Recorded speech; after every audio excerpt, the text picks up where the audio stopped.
1985. Cimetière d'Ambudazart, Brésil. Des pelles creusent la terre rouge.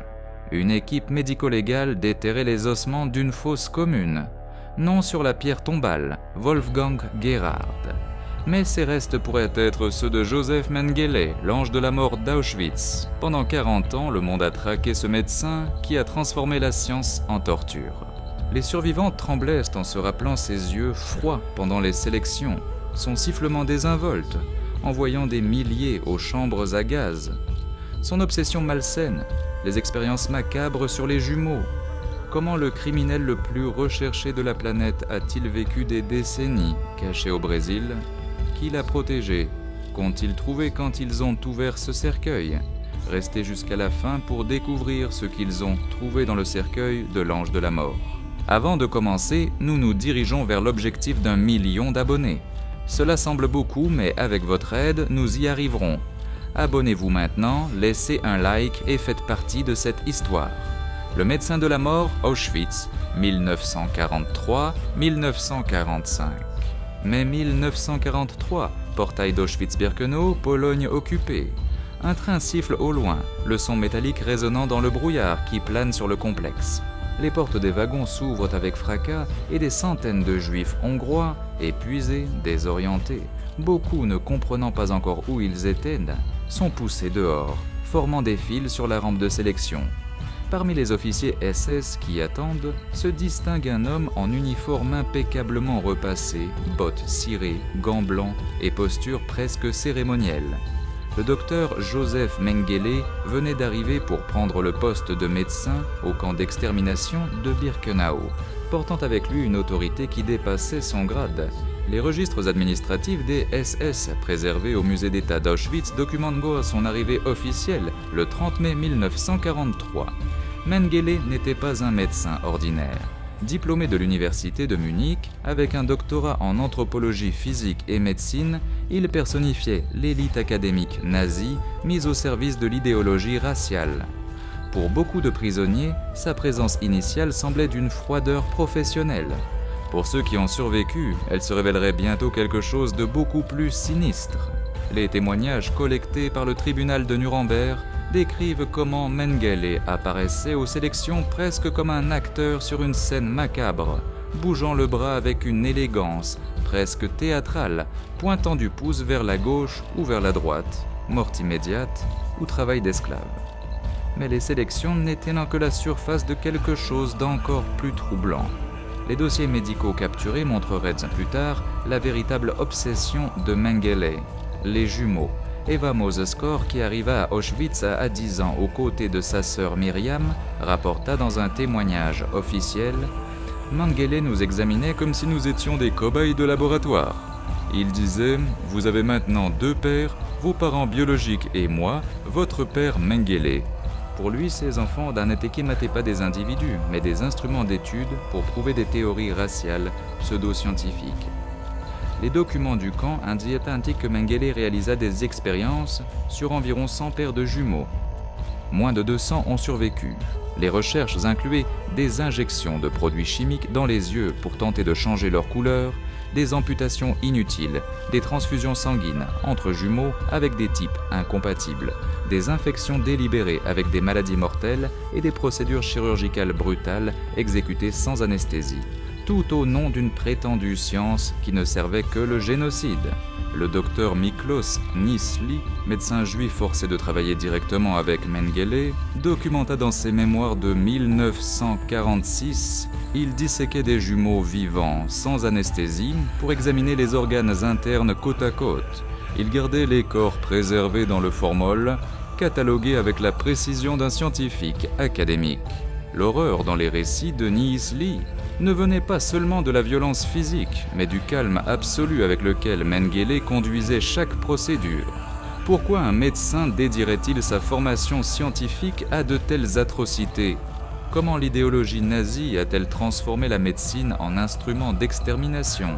Et comment Mengele réussirait-il à échapper à la justice quand le Troisième Reich s'effondrerait finalement?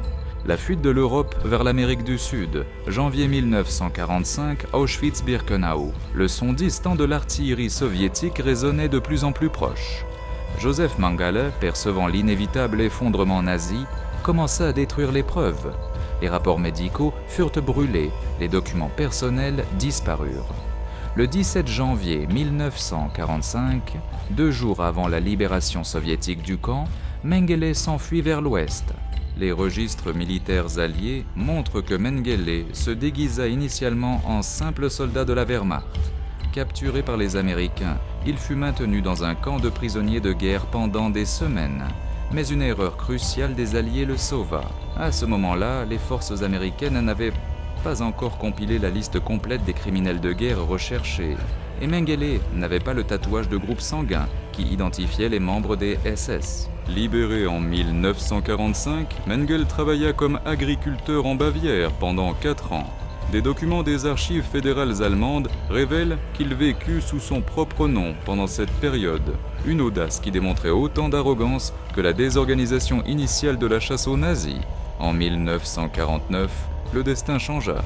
Quand les procès de Nuremberg commencèrent à exposer les atrocités médicales nazies, Mengele perçut qu'il ne serait pas en sécurité en Europe. L'organisation clandestine, connue sous le nom d'Odessa, organisation des anciens membres des SS, avait déjà établi les lignes de rats, route de fuite vers l'Amérique du Sud. Les archives du service de renseignement britannique, déclassifiées des décennies plus tard, documentent comment Mengele obtint de la Croix-Rouge internationale des papiers au nom de Helmut Gregor. En 1949, il embarqua à Gênes, Italie, à destination de l'Argentine. Buenos Aires l'accueillit à bras ouverts.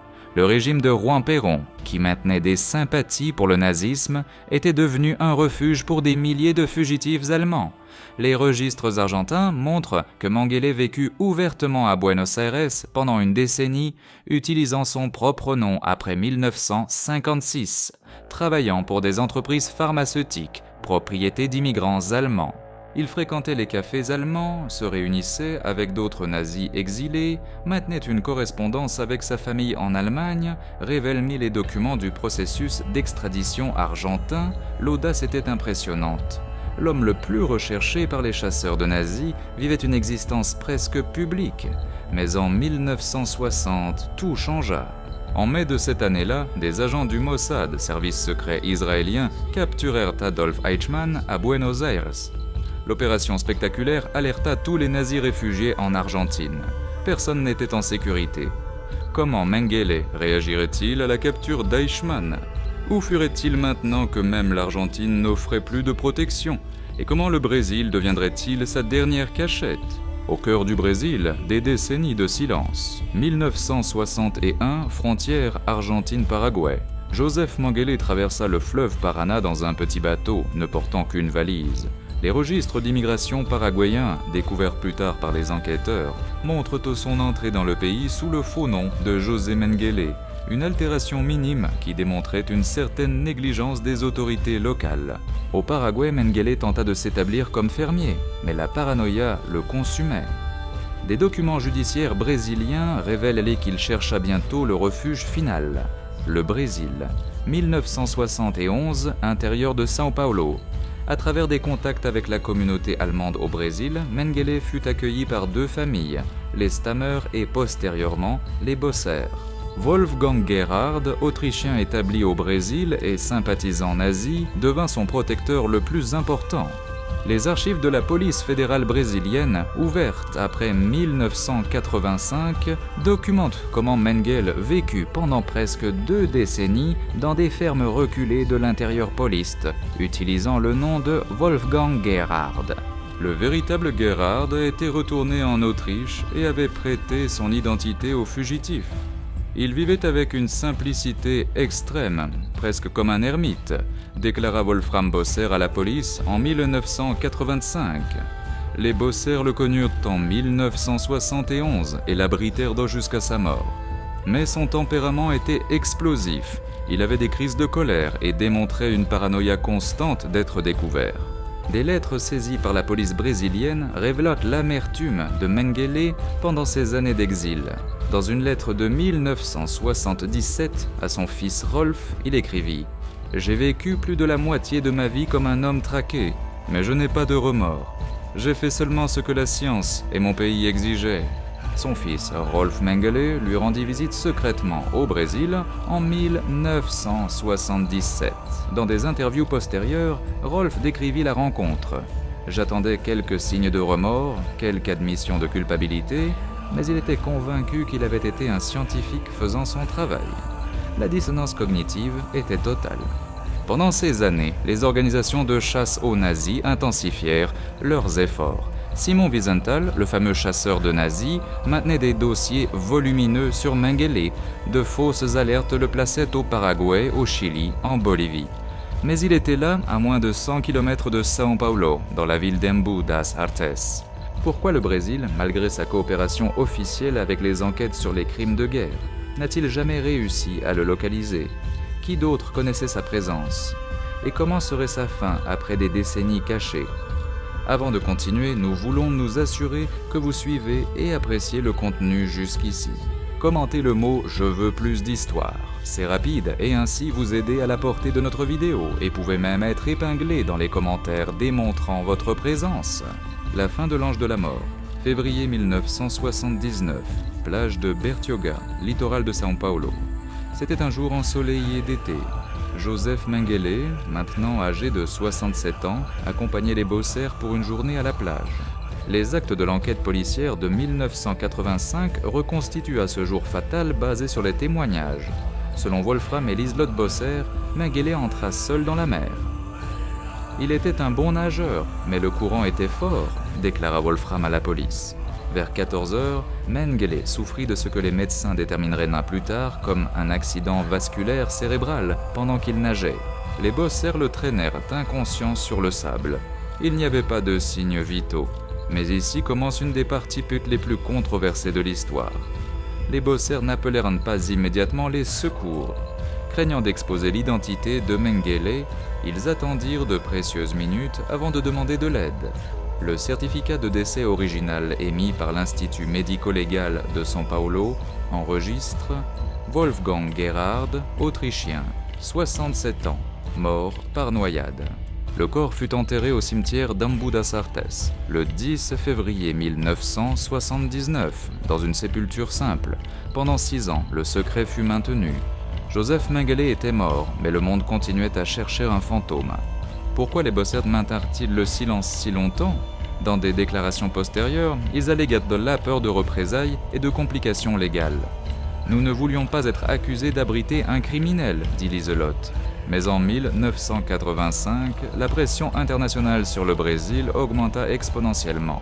Les États-Unis, à travers le département de la justice, et Israël, à travers le Mossad, intensifièrent les enquêtes sur les réfugiés en Amérique du Sud. La police fédérale brésilienne, sous le commandement du commissaire Romaeu Tuma, envahit finalement les propriétés liées aux Stammer et Bosser. Le 31 mai 1985, les Bosser confessèrent « Wolfgang Gerhard était en réalité Joseph Mengele et il était mort, enterré depuis 6 ans à Embu das Artes. Comment prouver que ces ossements appartenaient réellement au médecin le plus recherché du monde ? Et si c'était une farce élaborée pour terminer la chasse ? L'exhumation, ouvrir le cercueil. 6 juillet 1985, cimetière d'Embu das Artes. Sous les projecteurs et les caméras de télévision du monde entier, une équipe médico-légale brésilienne et internationale commença l'exhumation de la sépulture de Wolfgang Gerhard.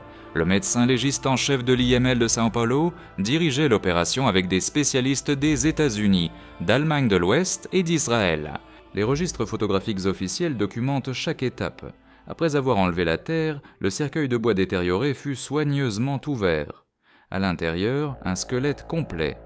La préservation osseuse était raisonnablement bonne, considérant le climat tropical humide, rapporta le légiste dans son rapport officiel. L'équipe travailla méthodiquement, cataloguant chaque os, chaque détail anatomique. Les premières analyses anthropologiques physiques furent réalisées là même au cimetière. Le docteur Daniel Munoz, anthropologue médico-légal, mesura le crâne, les fémurs et la pelvienne. compatible avec un homme caucasien d'approximativement 1,74 m de hauteur, âge entre 60 et 70 ans, annonça-t-il à la presse. Mais ils avaient besoin de plus de détails. Les ossements furent transportés à l'Institut médico-légal de São Paulo, où des analyses plus détaillées commencèrent. Une équipe internationale examina chaque preuve. Caractéristiques dentaires. Les registres odontologiques de Mengele d'Allemagne furent comparés avec l'arcade dentaire du squelette. Le docteur Lowell Levine, odontologiste médico-légal américain, identifia 17 points de correspondance. La probabilité statistique que ce soit une autre personne est astronomiquement faible, conclut-il dans son rapport officiel. Fracture osseuse. Les registres médicaux nazis documentaient que Mengele souffrit d'une fracture de l'os zygomatique, la pommette du visage, pendant un accident de motocyclette en 1945. Le crâne exhumé montrait exactement cette lésion cicatrisée. Différence dans la hanche. Une asymétrie dans la hanche du squelette correspondait à une condition congénitale connue comme hanche de Mengele, documentée dans ses examens médicaux de jeunesse. La preuve la plus concluante viendrait des années plus tard. En 1992, les avancées dans la technologie de l'ADN permirent l'analyse génétique des ossements. Des échantillons furent comparés avec l'ADN de Rolf Mengele, fils du médecin nazi. Les résultats publiés dans la revue scientifique Forensic Science International confirmèrent assez la compatibilité génétique avec 90 à 94% de certitude. Le docteur Clyde Snow, anthropologue médico-légal renommé qui participa aux analyses, déclara à la presse, basé sur toutes les preuves odontologiques, anthropologiques, pathologiques et génétiques, nous pouvons affirmer avec certitude scientifique absolue, ce sont les restes mortels de Joseph Mengele. Mais pourquoi tant de personnes restèrent-elles sceptiques ? Controverses et théories, un mystère clos. Même face aux preuves scientifiques, les théories conspirationnistes persistèrent. Simon Wiesenthal, le légendaire chasseur de nazis, exprima initialement des doutes publics. Mengele fut astucieux pendant 40 ans, pourquoi ne serait-il pas assez astucieux pour simuler sa propre mort ? Des groupes de survivants de l'Holocauste démontrèrent une frustration compréhensible. Eva Moseskor déclara à la presse en 1985 « Nous voulions le voir affronter la justice, regarder dans les yeux des victimes. Sa mort l'a libéré de la responsabilisation qu'il méritait. » Les principales controverses impliquaient un moment de la révélation. Pourquoi les bosseurs attendirent-ils 6 ans pour révéler la vérité ?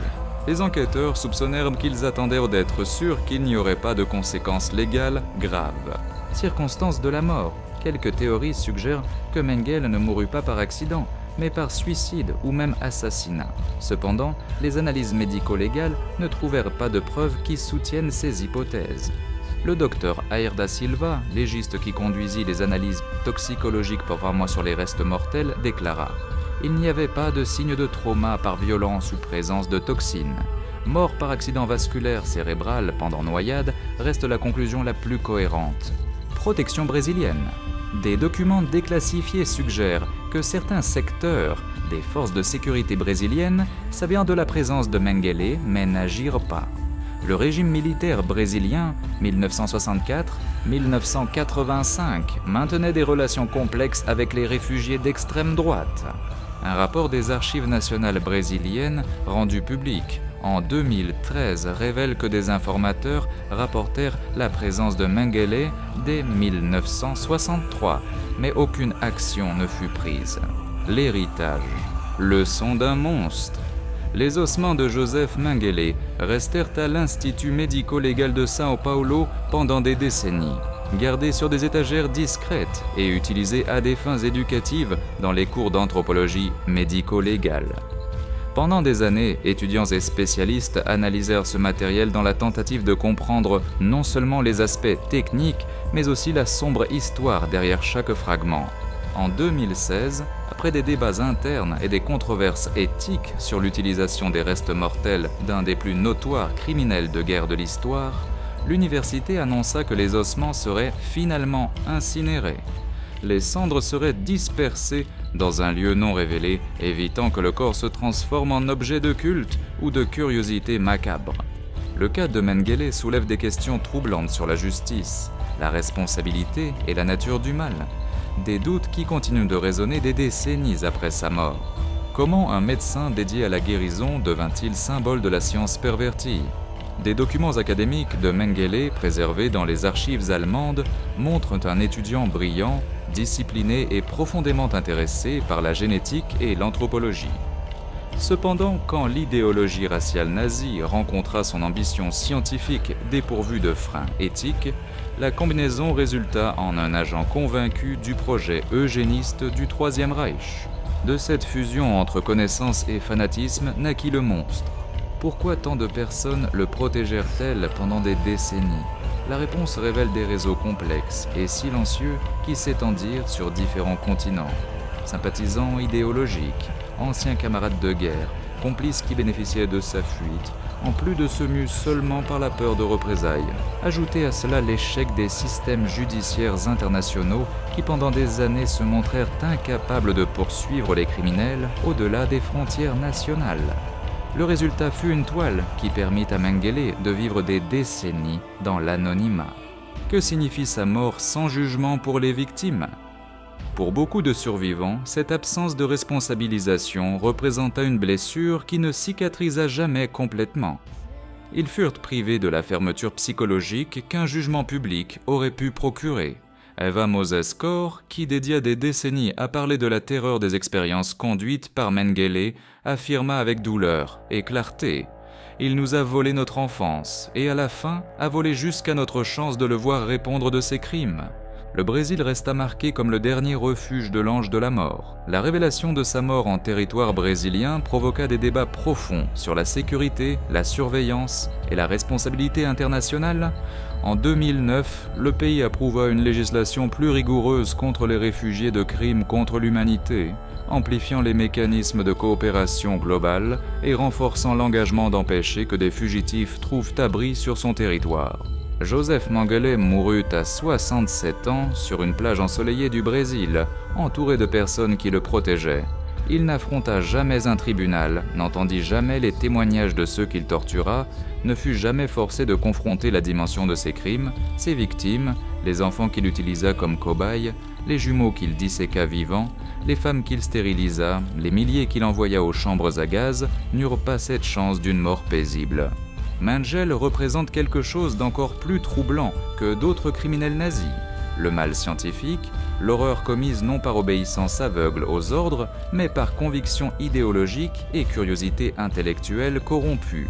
Le fait qu'il vécut des décennies en liberté, tandis que ses victimes continuaient tourmentées par les cauchemars, représente une des plus grandes failles de la justice internationale du XXe siècle. Chaque année de sa fuite fut une victoire de l'impunité sur la responsabilisation. Les ossements exhumés de ce cimetière brésilien en 1985 appartenaient à Joseph Mengele. La science l'a prouvé au-delà de tout doute raisonnable, mais la question qui demeure n'est pas « étaient-ce vraiment ces ossements ?» mais plutôt « comment avons-nous permis qu'il échappe si longtemps ?» L'histoire de l'ange de la mort au Brésil n'est pas seulement sur un homme qui a fui la justice. C'est sur des systèmes qui ont échoué, des gouvernements qui se sont abstenus et la fragilité de la mémoire collective quand confrontés à l'horreur absolue. Si cette histoire vous a fait réfléchir sur l'importance de la justice même des décennies après les crimes, partagez pour que nous n'oublions jamais. L'impunité n'est pas seulement une injustice pour les victimes, c'est un danger pour toute l'humanité. Les restes mortels de Mengele peuvent avoir été réduits en cendres, mais la mémoire de ses victimes est la leçon que nous ne devons jamais permettre que la science se divorce de l'éthique doit rester vivante pour toujours. Si vous avez aimé cette histoire, commentez le mot « Je veux plus d'histoire ». C'est rapide et ainsi vous aider à la portée de notre vidéo et pouvez encore être épinglé dans les commentaires démontrant votre présence. Ah, et n'oubliez pas de montrer votre soutien en cliquant sur le bouton like et en vous abonnant juste en dessous. Cela nous aide à savoir que nous sommes sur le bon chemin. Maintenant, restez avec la vidéo qui apparaît sur votre écran de recommandation. À la prochaine.